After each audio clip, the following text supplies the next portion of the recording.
허당 청소부 노린 장난, 엉뚱한 사람 건드렸다. 그는 퇴역 특전사였다. 박철수 씨는 낡은 청소 카트를 끌며 빛나는 오동고등학교 복도를 걸어갔다. 덜거덕거리는 병소리가 텅 빈 복도에 울려 퍼졌다. 68세의 그는 절뚝거리는 걸음걸이로 아이들은 대개 노환 탓이라고 생각했지만 사실은 훨씬 더 오래된 과거에서 비롯된 것이었다. 온기 박힌 그의 손가락은 놀랍도록 굳건하게 밀대 자루를 잡고 있었고 푸른 하늘색 눈은 지난 5년 동안 그가 돌봐온 통로를 샅샅이 훑으며 아무것도 놓치지 않았다. 오동고등학교는 조각된 울타리로 장식된 회색 화관감 건물 안에 도시에서 가장 부유한 학생들을 품고 있었다. 학교 행정부는 성취와 전통을 자랑스러워했지만 금수저 출신 청소년들이 자신들의 혈통이 면죄부라도 되는 듯 착각할 때 생겨나는 갑질 문화는 애써 외면했다. 박철수 씨는 오래전부터 그 모든 것을 알아차렸다. 그는 혼자 조용히 지내며 맡은 일을 끝내고 눈에 띄지 않으려고 노력했다. 대체로 순조롭게 진행되었다. 비켜요, 늙은이. 뒤에서 험악한 목소리가 울렸다. 박철수 씨는 천천히 몸을 돌려 이강민이라는 학생이 늘 데리고 다니는 아이들과 함께 으스대며 복도를 걸어오는 모습을 보았다. 넓은 어깨와 근육질 몸매, 비싸 보이는 헝클어진 갈색 머리를 한 이강민은 마치 자신의 왕국을 시찰하는 군주처럼 행동했다. 그의 어머니는 학교 재정위원회에서 한 자리 차지하고 있다고 모두가 기억했다. 그의 뒤에는 늘 함께 다니는 친구들이 있었다. 덩치가 크고 잔인한 성향을 가진 축구선수 최두식과 날카로운 독설로 채찍보다 더 아픈 상처를 주는 김민지였다. 죄송합니다. 박철수 씨는 카트를 벽 쪽으로 밀며 운걸거렸다. 길을 막을 생각은 없었습니다. 이강민은 걸음을 멈추고 혐오스러운 표정으로 청소부를 훑어보았다. 아저씨의 가장 큰 문제점이 뭔지 알아요, 박철수 씨. 아저씨가 여기 어울린다고 착각하는 거예요. 아저씨는 그냥 고용된 사람일 뿐이에요. 우리들이 더럽힌 것을 청소하고 사라지는 존재라고요. 최두식이 낄낄거렸다. 우리 엄마가 그러는데 학교에서 늙으니 이미지 좀 좋게 하려고 그냥 아저씨 고용한 거래요. 퇴물 군인 불쌍해서 주는 일자리래. 그 말들은 가슴에 비수처럼 꽂혔지만 박철수 씨의 얼굴은 무표정했다. 그는 오래전에 조롱에 반응하는 것이 더 심해진다는 것을 깨달았다. 이 아이들은 진정한 고통이나 자신보다 더 숭고한 것을 위해 헌신하는 것에 대해 아무것도 몰랐다. 저는 다시 일해야 합니다. 박철수 씨는 나지막이 말했다. 그러셔야죠. 김민지가 달콤한 거짓으로 가득 찬 목소리로 끼어들었다. 위층 화장실이 완전 엉망진창이에요. 우리 중 일부는 청결을 중요하게 생각하거든요. 그들은 낄낄거리며 복도를 걸어갔다. 박철수 씨는 그들이 멀어지는 것을 바라보며 거의 보이지 않게 턱을 움직였다. 다른 시대, 다른 세상에서는 저런 종류의 무례함에는 대가가 따랐다. 하지만 이곳은 한적한 교회였고 그는 단지 청소부일 뿐이었다. 이러한 상황은 이후 몇 주 동안 굳어졌다. 이강민과 그의 친구들은 박철수 씨의 일을 더 복잡하게 만드는데 특별한 즐거움을 느꼈다. 쓰레기통을 엎지르고 깨끗한 바닥에 흙을 끌어다 놓고 가장 치우기 힘든 곳에 쓰레기를 버렸다. 언제나 똑같은 비웃음을 지으며 질문을 받으면 부인할 수 있을 정도로 교묘하게 행동했다. 교사 휴게실에서 박철수 씨는 듣고 싶지 않은 이야기를 엿들었다. 김수연 물리교사는 실험실의 손상에 대해 불평했다. 박준영 체육교사는 헬스장에서 물건이 없어졌다고 보고했다. 하지만 의심이 가는 학생들에게 향하면 대화는 항상 똑같은 방식으로 끝났다. 그 애들 부모님이 돈을 너무 많이 기부해. 우리는 문제를 일으킬 여유가 없어. 박철수 씨는 상황을 파악했다. 그는 다른 기관, 다른 장소에서 비슷한 부패를 목격했다. 영향력이 범죄자를 보호하는 곳 말이다. 하지만 이해한다고 해서 고통이 줄어들지는 않았다. 진정한 문제는 9월에 어느 후덥지근한 목요일에 터져 나왔다. 근데 박철수 씨는 중앙 로비를 닦고 있었는데 이강민이 김보람이라는 학생의 사물함 근처에서 괴롭히는 것을 목격했다. 김보람은 조용하고 학구적인 학생으로 공부에만 집중하는 종류의 학생이었다. 그녀는 또한 오동고등학교에서 박철수 씨에게 예의 바르게 대하는 몇 안 되는 사람 중 한 명이었고 지나갈 때마다 항상 미소와 따뜻한 안녕하세요를 건넸다. 보람아 제발. 이강민은 속삭이고 있었다. 그의 목소리는 작았지만 박철수 씨가 입구에서 들을 수 있을 만큼 충분히 컸다. 영화 한 편만 같이 보자. 우리 집은 대학에 백이 있어. 너 같은 애한테는 큰 도움이 될 거야. 김보람의 목소리는 거의 들리지 않았다. 싫다고 했잖아. 관심 없어. 관심이 없다고? 최두식이 낄낄거렸다. 강민이 같은 애가 너를 봐주는 것만으로도 감사해야 하는 거 아니야? 박철수 씨는 밀대 자루를 더욱 꽉 잡았다. 금속이 압력에 희미하게 삐걱거리는 소리를 냈다. 그의 옛 동료들은 그 소리를 알아차렸을 것이다. 그것은 박철수 하사가 문제가 터지기 직전에 내던 소리와 같았다. 하지만 이곳은 동남아가 아니었다. 이곳은 그의 싸움이 아니었다. 그는 단지 청소 부일 뿐이었다. 김보람은 책을 가슴에 안고 도망쳤다. 이강민은 그녀의 뒤에 대고 소리쳤다. 그의 말은 너무 심해서 박철수 씨는 억지로 일을 계속해야 했다. 그들의 웃음소리는 독처럼 김보람을 쫓아 복도를 가득 채웠다. 그날 오후 박철수 씨는 강당 바닥을 닦기 위해 늦게까지 남아있었다. 앞뒤로 움직이는 동작은 그의 생각을 정리하고 본 것을 처리하는 데 도움이 되었다. 멀리서 연극부 연습 소리가 무대에서 울려 퍼지는 것을 들었다. 아직도 있어, 늙은이. 박철수 씨는 고개를 들어 이강민과 최두식이 입구를 막고 서 있는 것을 보았다. 연습은 분명히 끝났고 학교에는 몇몇 남아있는 사람들을 제외하고는 거의 사람이 없었다. 거의 다 끝났습니다. 박철수 씨는 대답하며 이래서 눈을 떼지 않았다. 있잖아. 이강민이 강당으로 걸어 들어오며 말했다. 며칠 전에 우리가 했던 이야기를 생각해 봤어. 내 자리를 알아야 한다는 이야기 말이야. 최두식은 그의 뒤를 그림자처럼 따라다니며 그의 라인베커 체격은 입구를 압도했다. 어떤 사람들은 그걸 이해하지 못하거든. 박철수 씨는 천천히 허리를 폈다. 그의 척추가 그 행동에 저항했다. 무슨 볼일이라도 있습니까? 볼일? 이강민이 비웃었다. 우리는 아저씨가 이 학교는 규칙대로 돌아간다는 것을 깨닫기를 바라요. 계급이 있고 아저씨는 맨 밑바닥에 있다는 것을. 알겠습니다. 박철수 씨는 침착하게 말했다. 알아. 최두식이 한 발짝 앞으로 나섰다. 아저씨가 너무 편안해진 것 같아서 그래. 마치 한몫 타는 것처럼 으스대고 심지어 김보람 같은 애한테도 말을 걸고 말이야.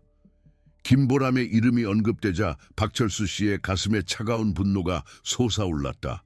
그는 표정을 중립적으로 유지했지만 그의 자세에 변화가 있었다.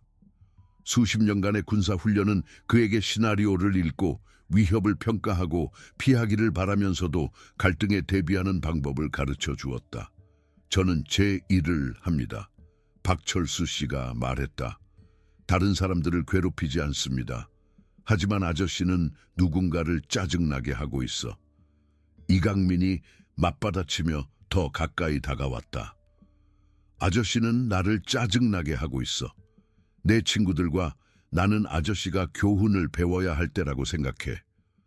그 뒤에 일어난 일은 산사태처럼 끔찍한 필연성을 가지고 있었다. 최두식이 먼저 행동하여 박철수 씨를 뒤로 밀쳤다. 노인은 비틀거렸고 뻣뻣한 엉덩이가 말을 듣지 않아 바퀴 달린 카트에 부딪혔다. 비눈물이 광택이 나는 바닥에 튀었다. 어이쿠. 최두식은 조롱하듯 걱정하는 표정으로 말했다. 청소할 게 더 생긴 것 같네요. 이강민도 합세하여 카트를 발로 차서 박철수 씨의 손이 닿지 않는 곳으로 날려버렸다. 다음에는 알아서 피하는 법을 배우겠죠. 박철수 씨는 천천히 몸을 일으켰다. 작업복이 물에 흠뻑 젖었다. 엉덩이가 욱신거렸고 손가락으로 바닥을 긁은 곳이 뜨거웠다. 하지만 그를 괴롭히는 것은 육체적인 고통이 아니었다. 그것은 웃음소리였다. 그들이 김보람을 괴롭혔을 때 복대서 들었던 것과 똑같은 냉담한 웃음소리였다.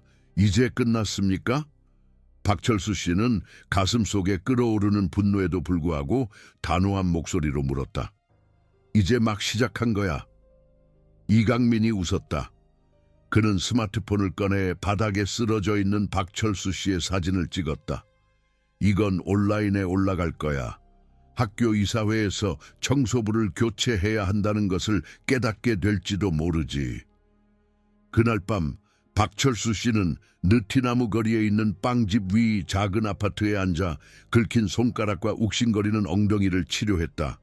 벽은 텅 비어 있었고 제복을 입고 찍은 사진과 유리상자 안에 깔끔하게 접힌 태극기만이 장식되어 있었다. 특전사에서 22년 해외 파병 4회, 정글 3회. 그는 부하들을 위험 속으로 이끌었고 상자 하나를 가득 채울 만한 훈장을 받았다. 이제 그 모든 것은 아무 의미가 없었다. 오동고등학교 학생들에게 그는 단지 그들의 쓰레기를 치우는 늙은 청소부일 뿐이었다. 하지만 박철수 씨가 그 사진들을 자신의 목숨을 맡겼던 특전사들의 얼굴을 응시하면서 무언가가 변하기 시작했다. 그는 수입이 필요했고 건강보험이 필요했고 은퇴 후에 텅 빈 시간을 채울 무언가가 필요했기 때문에 이 일을 맡았다. 그는 평화로운 삶의 대가라고 생각했기 때문에 무례함을 참았다. 그는 틀렸다. 다음 날 아침 그의 결정을 굳히는 소식이 전해졌다. 김보람은 학교에 오지 않았다. 박철수 씨가 쓰레기통을 비우면서 엿들은 소문에 따르면 이강민은 소셜미디어 페이지에 박철수 씨의 사진을 올리고 청소부와 김보람을 조롱하는 글을 썼다고 한다. 그 수치심은 조용한 소녀에게 너무 컸고 그녀는 병가를 냈다. 5년 만에 처음으로 박철수 씨는 학교에 도착하자마자 바로 용품 보관실로 향하지 않았다. 대신 교장실 앞에서 멈춰 섰다. 무슨 일이십니까, 박철수 씨? 학교 행정실장인 김미영 씨가 물었다. 교장 선생님과 말씀드려야 합니다. 박철수 씨가 대답했다. 지금은 매우 바쁘십니다. 메시지를 전해드릴까요? 박철수 씨는 그녀를 똑바로 쳐다보았고 그의 눈빛에 무언가가 느껴졌는지 그녀는 아무 말 없이 인터폰을 잡았다. 교장 박정수는 불안한 태도를 가진 왜소한 남자였고 그의 경력 전체를 갈등을 피하는 데 바쳤다. 박철수 씨가 그의 사무실에 들어갔을 때 박정수는 서류에서 거의 눈을 떼지 않았다. 무슨 일이십니까? 박철수 씨. 문제가 있습니다. 박철수 씨가 묻지도 않았는데 의자를 가져와 앉으며 말했다. 이강민이라는 학생이 학생과 교직원에게 위협적인 환경을 조성하는 행동을 하고 있습니다. 박정수의 펜이 멈췄다. 그것은 심각한 비난입니다. 심각한 상황입니다. 박철수 씨의 목소리는 박정수가 이전에 청소부에게서 감지하지 못했던 힘을 실고 있었다. 어제 그와 최두식은 강당에서 저를 폭행했습니다. 그들은 또한 김보람이라는 학생을 괴롭히고 있습니다. 잠깐만요. 박정수가 마침내 고개를 들며 말했다. 폭행이라는 것은 다소 강한 표현입니다. 단순한 오해가 아니었는지요. 박철수 씨는 주머니에서 휴대폰을 꺼내 박정수에게 이강민이 공유한 소셜미디어 게시물을 보여주었다. 교장의 얼굴은 이미지와 댓글을 스크롤하면서 창백해졌다. 이것은 우려스럽습니다. 박정수가 인정했다. 하지만 이강민의 어머니는 그의 어머니는 그에게 교직원을 공격하거나 학생을 학대할 권한을 주지 않습니다. 박철수 씨가 말을 가로막았다. 정식으로 고소장을 제출하겠습니다. 조치를 기대합니다. 박정수는 불편하게 몸을 움직였다. 조사하겠습니다. 하지만 이러한 문제는 노력이 필요합니다. 적법 절차도 거쳐야 하고요. 우리는 단순히 시간은 얼마나 걸립니까? 박철수 씨가 물었다. 절차가 있습니다. 검토도 해야 하고요. 철저해야 합니다. 박철수 씨는 천천히 일어섰다. 그의 푸른 하늘색 눈은 박정수의 얼굴에서 떠나지 않았다. 이 상황을 처리하는데 48시간을 드리겠습니다. 아무 일도 일어나지 않으면 재정위원회에 직접 연락하겠습니다. 그리고 경찰에도요. 그의 목소리의 단호함, 차분한 확신은 박정수에게 그가 단순히 늙은 청소부가 아니라는 것을 상기시켜 주었다.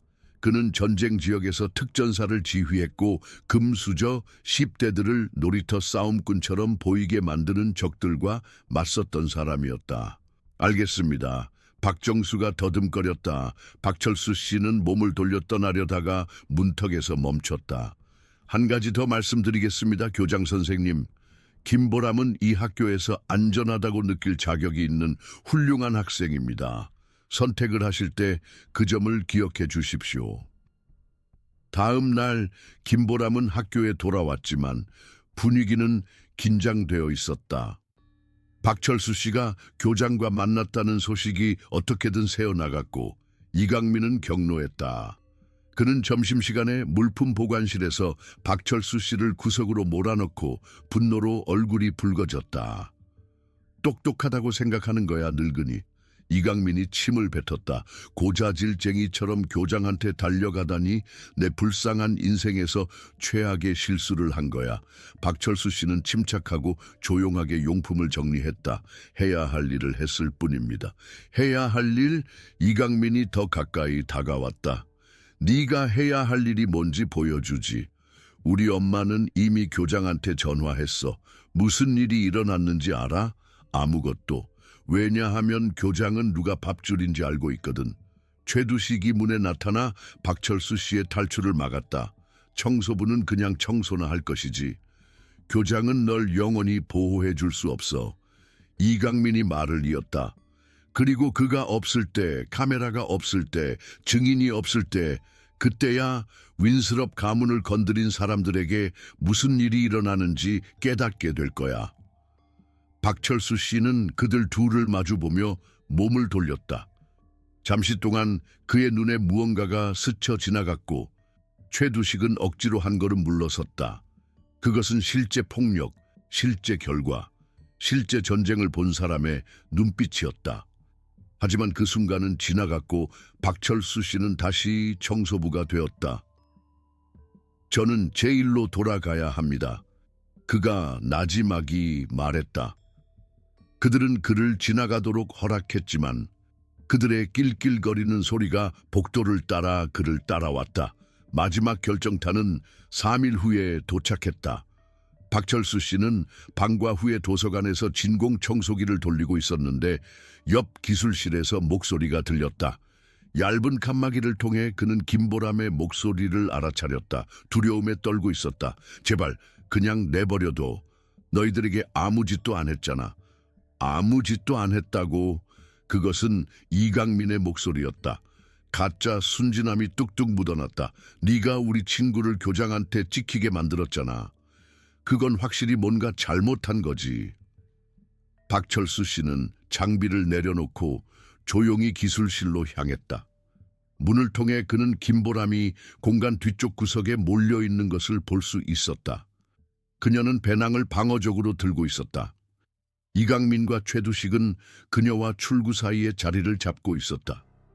우리는 그냥 대화를 나누고 싶을 뿐이야. 최두식이 손가락 마디를 꺾으며 말했다. 존경에 대해서, 네 자리를 아는 것에 대해서 문제 일으키고 싶지 않아. 김보람이 속삭였다. 너무 늦었어. 이강민이 쏘아붙였다. 우리의 삶을 망치는 사람이 있으면 우리는 그들의 삶을 망쳐. 공평하잖아. 박철수 씨는 문 안으로 들어섰다. 그만해. 세 10대 모두 그를 향해 돌아섰다. 이강민의 표정은 충격에서 잔인한 기쁨으로 바뀌었다. 어머나, 누가 영웅놀이를 하고 있네. 이강민은 최두식에게 문 쪽으로 더 가까이 다가가라고 손짓했다. 정말 완벽해. 우리 문제를 한 번에 해결할 수 있겠어. 보람아, 박철수 씨는 침착하게 말했다. 두 젊은이에게서 눈을 떼지 않고 천천히 내게 걸어와. 김보람은 움직이기 시작했지만 최두식이 그녀의 길을 막았다. 안 될 것 같은데 늙으니 그녀는 가만히 있어야 해. 이건 나와 너희들의 문제야. 박철수 씨가 공간 안으로 더 깊숙이 들어가며 말했다. 그녀를 내버려둬. 이강민은 낄낄거렸다. 주문할 입장이 아니잖아. 정말 이제 네가 선을 넘으면 어떻게 되는지 배울 시간이라고 생각해. 그는 스마트폰을 꺼내 녹화를 시작했다. 이건 완벽할 거야. 미친 늙은 정소부가 학생들을 공격하는 비디오 증거. 우리 엄마는 널 체포하고 소송을 걸어서 파산시킬 거야. 최두식이 먼저 행동했다. 진정한 저항에 직면해 본 적이 없는 사람처럼 확신에 차서 박철수 씨에게 달려들었다. 그는 힘이 세고 고등학교 축구에서 잘 훈련되었고 그의 목표보다 15살 어렸다. 그는 벽돌담에 돌진한 것과 다름없었다. 박철수 씨는 유연한 정확성으로 공격을 피했고 젊은이가 비틀거리며 지나갈 때 그의 손이 번개처럼 뻗어 최두식의 손목을 잡았다. 한 번의 부드러운 동작으로 그는 팔을 비틀고 최두식의 발을 휩쓸어 라인베커를 멍한 신음소리와 함께 바닥에 내동댕이 쳤다. 뭐야 씨발. 이강민은 녹화를 멈추고 얼굴이 창백해졌다. 최두식은 일어나려고 했지만 박철수 씨의 발이 과도한 압력을 가하지 않고 그의 등을 단단히 누르고 있었다. 가만히 있어 아들아. 다치지 않았고 그렇게 유지하고 싶다. 이럴 수 없어. 이강민이 소리쳤다. 아저씨는 그냥 청소부잖아. 우리 엄마가 널 망하게 할 거야. 박철수 씨는 훨씬 더 위험한 적들을 다뤄본 사람의 인내심으로 그를 쳐다봤다. 내 엄마는 지금 여기 없어. 우리뿐이야. 이강민은 다시 휴대폰을 꺼냈지만 그의 손은 떨리고 있었다. 보안팀에 전화할 거야. 잘 생각했어. 박철수 씨가 동의했다. 그러는 김에 박정수 교장한테도 전화해. 우리가 이야기했던 적대적인 환경에 대해 다시 이야기하고 싶다고 전해줘. 김보람은 등 뒤로 바짝 붙어 눈을 크게 뜨고 있었다. 그녀는 최두식을 그렇게 간단하고 쉽게 다루는 사람을 본 적이 없었다. 라인베커는 자기 체중의 3배를 데드리프트할 수 있을 만큼 힘이 셌지만 박철수 씨의 손에 든 아이나 다름없었다. 어떻게? 이강민이 말을 시작했지만 멈췄다. 특전사에서 22년. 박철수 씨가 간단하게 말했다. 해외 파병 4회, 정글 3회. 나는 네가 생일을 맞이한 것보다 더 많은 싸움을 해봤어, 아들아. 그중 대부분은 나를 죽이려고 하는 사람들과 싸웠지. 응석바디 아이들이 짜증을 부리는 게 아니었고 그 말들은 이강민에게 육체적인 타격처럼 느껴졌다. 평생 동안 그는 가족의 재력과 영향력을 무기로 사용했고 어떤 사람들은 살 수도 없고 위협할 수도 없다는 것을 생각하지 못했다. 그는 위험을 향해 자원했고 다른 특전사들을 지구상에서 가장 위험한 곳으로 안내했던 사람을 마주하고 있었다. 비켜! 최두식이 박철수 씨의 발밑에서 발버둥쳤다. 잠시만 기다려. 박철수 씨가 대답했다. 우선 우리는 존경에 대해 이야기할 거야. 다른 사람들을 어떻게 대해야 하는지에 대해, 남자가 되기 위해 무엇이 필요한지에 대해. 미쳤어. 이강민이 침을 뱉었지만 그의 목소리는 날카로움을 잃었다. 그럴지도 모르지. 박철수 씨가 동의했다. 수십 년간의 군복무는 사람을 그렇게 만들 수 있어. 명예, 의무, 스스로를 보호할 수 없는 사람들을 보호하는 것과 같은 것들을 소중하게 생각하게 만들지. 괴롭힘과 겁쟁이에 덜 관대하게 만들고. 그는 최두식의 등에 가하는 압력을 약간 높였다. 있잖아. 너희들을 몇 달 동안 지켜봐 왔어. 너희들이 자신보다 낫다고 생각하는 사람들의 삶을 엉망으로 만드는 것을 지켜보고 엄마의 돈이 너희들을 무적이라고 믿게 만들기 때문에 김보람처럼 훌륭한 학생을 괴롭히는 것을 지켜보고 우리 엄마가 널 해고시킬 거야. 이강민이 위협했지만 그 말은 텅 비어 있었다. 네 엄마는 시도할 수 있겠지. 박철수 씨가 대답했다. 하지만 나는 모든 사건, 모든 공격, 모든 학대 행위를 기록해놨어. 증인도 있고. 그리고 너희 둘이 방과 후에 김보람을 기술실에 가두는 비디오 증거도 가지고 있어. 이강민은 스마트폰을 내려다보며 자신이 자신의 범죄를 녹화하고 있었다는 것을 깨달았다. 이제부터 일어날 일은 다음과 같아. 박철수 씨는 복종에 익숙한 사람의 권위 있는 목소리로 말을 이었다. 너희들은 그 비디오를 삭제할 거야. 김보람에게 사과할 거야. 그리고 앞으로 그녀를 내버려 둘 거야. 아니면 어쩔 건데. 최두식이 바닥에서 헐떡거렸다. 박철수 씨는 웃었지만 따뜻함은 없었다. 그러면 실제 결과가 어떤 것인지 알게 될 거야. 있잖아. 너희들에게 나는 그냥 청소부일지도 모르지만 나는 동맹이 있어.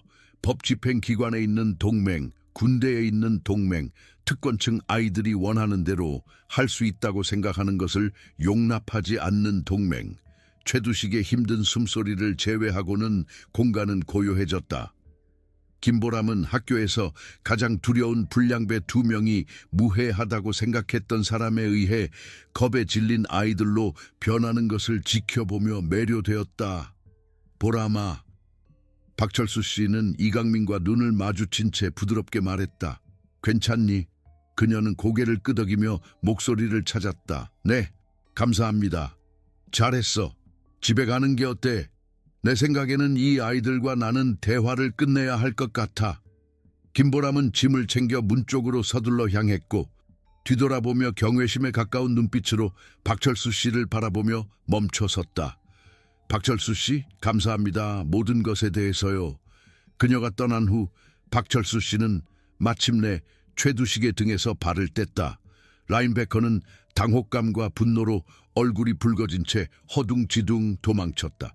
이건 끝난 게 아니야. 최두식이 으르렁거렸다. 사실은 박철수 씨가 부드럽게 말했다. 끝났어. 왜냐하면 다음번이 있다면 네가 김보람을 잘못된 방식으로 쳐다보기라도 한다면 이 학교의 학생이나 교직원에게 더 이상 문제를 일으킨다면 나는 너희들의 작은 공포 정치를 영원히 끝낼 거야. 이강민은 평생 동안 누려온 특권에 힘입어 다시 용기를 냈다. 우리를 위협할 수 없어. 우리가 여기서 한 일을 모두에게 말할 거야. 그러세요. 박철수 씨가 말했다. 2명의 힘센 젊은이가 늙은 청소부에게 제압당했다고 말해줘. 너희들이 방과 후에 여학생을 기술실에 가두고 있었다고 말해줘. 학교 직원을 괴롭히고 있었다고 말해줘. 그부들, 부모님, 대학 입학 사정관들이 어떻게 생각하는지 지켜봐. 그 진실은 그들 모두에게 한 번에 와 닿았다. 그들은 약하게 보이고 현장에서 잡힌 포식자처럼 보일 것이다. 박철수 씨는 그들의 방법을 비틀어 그들에게 사용했다. 뭘 원해? 이강민이 마침내 물었다. 너희들이 나아지기를 바라. 박철수 씨가 간단하게 말했다. 진정한 힘은 사람들을 해치는 것이 아니라 보호하는 데서 나온다는 것을 깨닫기를 바라. 진정한 권력은 다른 사람들을 끌어내리는 것이 아니라 들어 올리는 데서 나온다는 것을. 그는 문 쪽으로 향하다가 멈췄다. 너희들은 상상할 수 있는 모든 이점을 가지고 있어. 부유한 부모님, 훌륭한 학교, 밝은 미래. 불량배와 겁쟁이가 되어 모든 것을 낭비하지 마. 대신 남자가 되어. 다음 날 아침 그 싸움에 대한 소문은 오동고등학교의 산불처럼 번져나갔다. 이야기는 전해지면서 점점 부풀려져 전설이 되었다. 어떤 사람들은 늙은 청소부가 7명의 공격자를 물리쳤다고 주장했다. 다른 사람들은 그가 특전사였다고 말했다. 최두식과 이강민은 그들이 믿을 만한 사람에게 졌다고 믿게 만드는 것이 자신들의 명성에 달려있다는 것을 깨달은 듯 더 과장된 버전을 부인하지 않았다. 김보람은 머리를 더 높이 들고 학교에 돌아왔다. 이전에는 그녀를 인정하지 않았던 학생들도 복대서 존경심을 표하며 고개를 끄덕였다. 불량배들의 표적이 되었던 조용한 소녀는 이제 영웅에게 보호받은 학생이 되었다. 박정수 교장은 박철수 씨를 다시 사무실로 불렀지만 이번에는 상황이 바뀌었다. 박정수는 이야기를 들었고 학교 분위기의 변화를 보았다. 이강민의 어머니는 실제로 전화해서 조치를 요구했지만 다른 학부모들도 전화를 걸었다. 자녀가 표적이 되었던 학부모, 누군가가 마침내 불량배들에게 맞서 싸웠다는 사실에 감사하는 학부모. 문제를 해결하신 것 같습니다. 박정수가 조심스럽게 말했다. 문제는 두 학생보다 더 컸습니다. 박철수 씨가 대답했다. 문제는 그들이 마음대로 행동하도록 허용하는 문화였습니다. 그것이 바뀌어야 했습니다. 박정수는 천천히 고개를 끄덕였다. 그리고 바뀌었습니다. 그 아이들은 어제 이후로 달라졌습니다. 더 조용해지고 더 존경심을 갖게 되었습니다. 잘했습니다. 박철수 씨가 말했다. 그것이 제가 바라는 전부였습니다. 그 후 몇 주 동안 오동고등학교는 완전히 달라졌다. 이강민과 최두식은 사라지지 않았다. 그들은 여전히 부유했고 여전히 특권을 누리고 있었다. 하지만 더 이상 건드릴 수 없는 존재가 아니었다. 다른 학생들은 불량배를 막을 수 있고 누군가가 표적을 옹호할 것이라는 것을 목격했다. 김보람은 새로운 환경에서 번성했다. 그녀는 토론 동아리에 가입하고 새로운 친구를 사귀고 심지어 역사 수업에서 만난 학생과 데이트를 시작했다. 복도에서 박철수 씨를 보면 항상 미소를 지으며 인사했고 그는 항상 미소로 답했다. 이강민은 결국 박철수 씨에게 직접 다가가 연극 연습 후 강당에서 진공 청소기를 돌리고 있는 그를 찾았다. 젊은이는 불안해 보였고 확신이 없었고 나이보다 어려 보였다. 박철수 씨, 잠시 말씀 좀 나눌 수 있을까요? 박철수 씨는 하던 일을 멈췄다. 물론입니다. 사과하고 싶었습니다. 이강민이 말을 쏟아냈다. 모든 것에 대해서요. 아저씨를 대했던 방식, 김보람을 대했던 방식, 모든 것 잘못했습니다. 박철수 씨는 젊은이의 얼굴을 살피며 속임수의 징후를 찾았다. 그는 아무것도 찾지 못했다. 감사합니다. 박철수 씨가 간단하게 말했다. 그것은 큰 의미가 있습니다. 아저씨가 하신 말씀을 곰곰이 생각해 봤습니다. 불량배 대신 남자가 되는 것에 대해서요. 나아지려고 노력하고 있습니다. 잘했습니다. 박철수 씨가 대답했다. 그것은 우리 모두가 할 수 있는 전부입니다. 어제보다 나아지기 위해 노력하는 것이죠. 이강민은 고개를 끄덕이고 떠나려다가 다시 돌아섰다. 박철수 씨, 정말 특전사셨습니까? 22년 동안 있었습니다. 박철수 씨가 확인했다. 감사합니다. 봉사에 감사드립니다. 그리고 중요한 것을 가르쳐 주셔서 감사합니다. 젊은이가 걸어가는 동안 박철수 씨는 희미한 미소를 지었다. 어쩌면 다음 세대에게도 희망이 있을지도 모른다. 학교는 박철수 씨가 예상치 못한 찬사를 받으며 한 해를 마무리했다. 졸업식에서 박정수 교장은 박철수 씨를 무대로 불러 학교에 대한 그의 봉사에 대한 특별 공로상을 수여했다. 김보람이 이끄는 박수 소리가 우레처럼 울려 퍼졌고 그와 말을 해본 적은 없지만 그의 조용한 용기를 목격했던 학생들이 합류했다. 무대에 서서 얼굴들을 바라보며 박철수 씨는 자신을 이곳으로 데려온 여정을 생각해 보았다. 해외 정글에서 오동고등학교 복도에 이르기까지 그 임무는 동일하게 유지되었다. 스스로를 옹호할 수 없는 사람들을 옹호하고 어디에서 나타나든 불량배에 맞서고 두려움이 자신의 행동을 지시하도록 허용하지 않는 것이다. 그는 5년 동안 보이지 않는 존재로 지내며 무례함을 참으며 갈등을 피하려고 노력했다. 하지만 결국 그는 어떤 싸움은 피할 수 없다는 것을 알게 되었다. 어떤 입장은 취해야 했다. 그리고 종종 구석에 있는 조용한 청소부가 바로 그 장소가 요구하는 영웅이었다. 자신의 자리로 돌아가는 동안 김보람이 그의 눈을 마주치며 두 단어를 입모양으로 말했다. 감사합니다. 박철수 씨는 한 번 고개를 끄덕였다.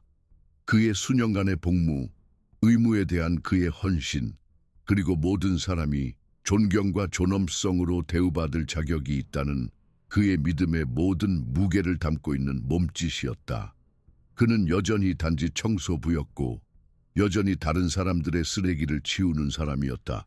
하지만 이제 모든 사람들은 어떤 쓰레기는 걸레와 양동이만으로는 청소할 수 없다는 것을 알게 되었다. 때로는 특전사가 필요했다.